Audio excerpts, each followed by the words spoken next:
Hey guys, how's it going? Just doing a little bit of work on the old IS300 today and figured I would bring you along for the ride. Nothing too crazy going on, just a couple of quick, easy objectives. The first of which is I'm going to pull the factory engine harness off of the engine. The new ID1700 injectors use a different injector connector type. So these factory injector connectors are not going to work anymore. So I have some rewiring work to do there. And rather than hunching over the engine bay like this for who knows how long, trying to solder and do stuff like that, I'm just going to pull the entire engine harness out and make it easier on myself. So while I've got the harness out, also I might try and just clean it up a bit. There are a lot of connectors and the associated wiring that's not being used for stuff like the mass airflow sensor, oxygen sensors, stuff like that that's just kind of looks bad if you can see it, just kind of zip tied up in random places. So if I'm feeling ambitious, I might go through the entire engine harness and try and clean up a lot of that stuff. So other than pulling the engine harness out, I'm also going to pull the wastegate off of the exhaust manifold and install just a little heavier spring set. With the old turbo setup, the 8374 boost was tapering pretty aggressively. By 4,000 RPM at peak boost, it was 27 or 28 pounds, but then by 7,000 RPM, it was down to 21 or 22. So the lighter spring set that I have in there now certainly doesn't help that, but that might not be, all that's going on. I was probably pushing that turbo a little hard, and I'm guessing that compressor wheel was a little bit out of its efficiency range, and that can obviously cause a decrease in boost like that. So I'm going to just install a little heavier spring set. I think what's in there right now is around a 9 psi spring set. So that's basically the least amount of boost I'm capable of running. I'm going to step it up to nothing too crazy, just maybe a 10 or 11 psi spring set, whatever I can find. And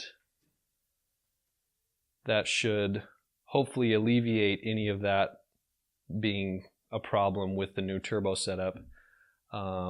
I would probably be okay just leaving it as is because the 9180 turbine wheel is so much larger that drive pressure is going to be reduced and have less of an effect on the wastegate itself. But I figure, well, I've got it apart, I might as well just put a little heavier spring set on the wastegate just to be safe. So yeah, I guess we'll just start pulling the engine harness out and we'll go from there.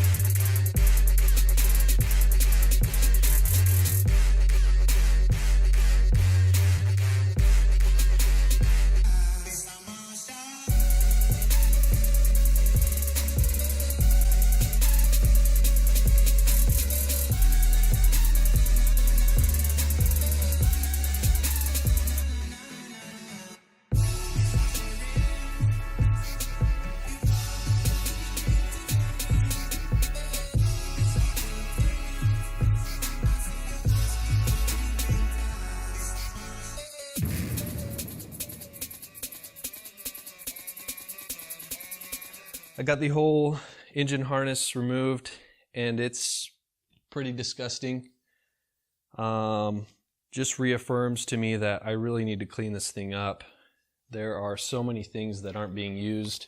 I even have the factory automatic transmission connections that go to like the solenoid pack and the valve body and stuff like that, which will never be used again. So it's completely unnecessary and just takes up space and looks bad. So the more I think about it, I may look into having someone build me just a custom harness with the correct injector connectors and just eliminate so much of this unused garbage.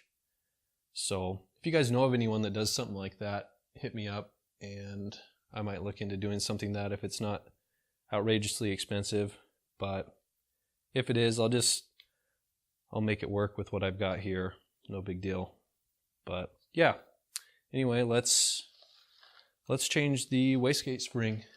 All right, I pulled the wastegate off of the exhaust manifold. This is just a tile MVR. It's a super popular wastegate for stuff like this. And it looks like I wrote the spring set pressure on the top here of the springs that I last installed. I knew it was around 9 psi, and this says 8.7. So I have the spring pressure chart, and 8.7 means that there's going to be a green and a blue spring inside. The next step up from 8.7 is 10.15, which is about a 1.5 pound increase, which is perfect. That's what I'm looking for. So for the 10.15, I'm going to need to install the black and the red spring. So I have all the springs here. These all came with the wastegate, so I should have everything I need. Luckily I have a vise. This will make the job a lot easier. So let's pull this thing apart and swap the springs out.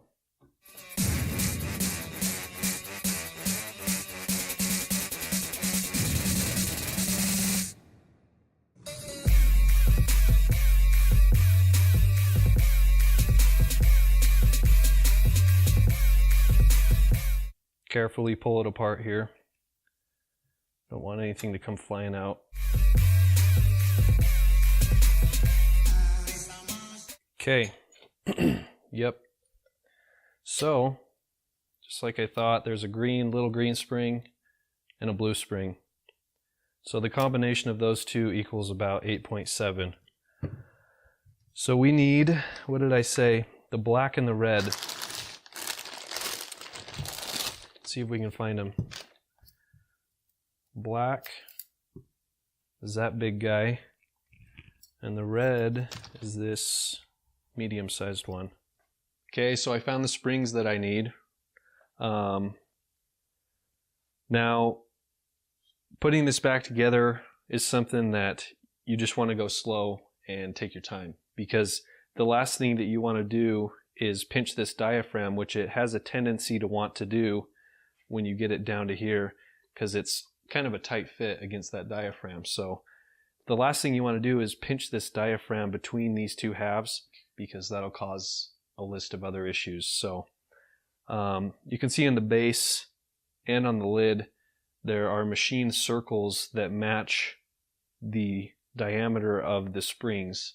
So you got to make sure that everything stays lined up perfectly and that nothing binds up or comes loose, because that could cause some serious problems.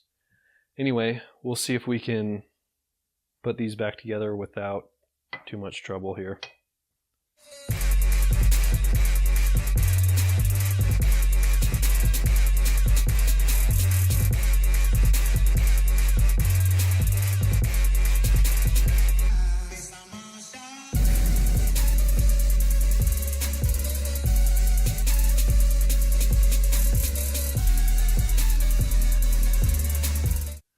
Alright, I've got it sandwiched back together. Now I'm just going to start installing the hardware.